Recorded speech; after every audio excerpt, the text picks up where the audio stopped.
สากลของเมืองศรีสัตนาคได้จัดขึ้นในวันที่29 พฤษภาคม 2026 อยู่โรงเรียนประถมสมบูรณ์พลป่าเป้า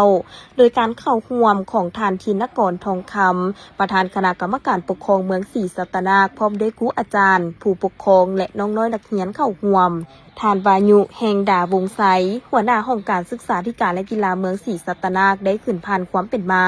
และความสำคัญของวันเด็กน้อยสากลว่า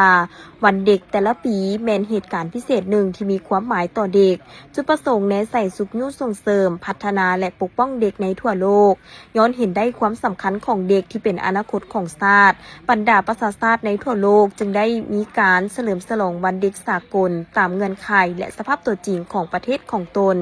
วันเด็กน้อยสากลวันที่1 มิถุนายนหรือ International Children Day เริ่มเมื่อปี 1924กองประชุมสมัชชาใหญ่ของสันนิบาตนานาชาติในวันที่ 16 กันยายน 1924 ได้รับร้องเอา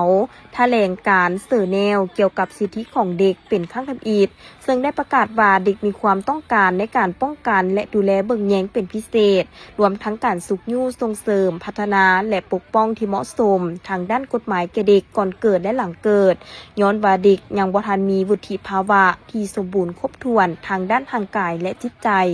ปีต่อมากองประชุมโลกครั้งทำอิฐเพื่อความเป็นอยู่ที่ดีของเด็กได้ถูกจัดขึ้นอยู่ที่เซอร์เนลประเทศสวิตเซอร์แลนด์ในวันที่ 1 มิถุนายน 1925และก็ได้ประกาศเอาวันดังกล่าวเป็นวันเด็กสากลจุดประสงค์แม่นเพื่อสุขยู่ส่งเสริมพัฒนาและปกป้องเด็กการเฉลิมฉลองวันเด็กสากลจะมีการออกบทปราศรัยเกี่ยวกับสิทธิความเป็นอยู่ที่ดีของเด็กและการดำเนินกิจกรรมต่างๆเพื่อเด็กในพิธียังได้มีการแสดงศิลปะวรรณคดีมีกิจกรรมถามตอบแจกของรางวัล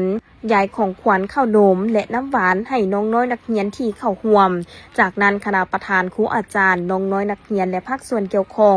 ยังได้ร่วมกันปลูกต้นไม้ให้มากต้นไม้ประดับใส่เดินโรงเรียนดังกล่าวเพื่อเป็นโฮมเย็นทั้งเป็นการสร้างสอสีเขียวและสมเสยวันปลูกต้นไม้แห่งชาติอีกด้วย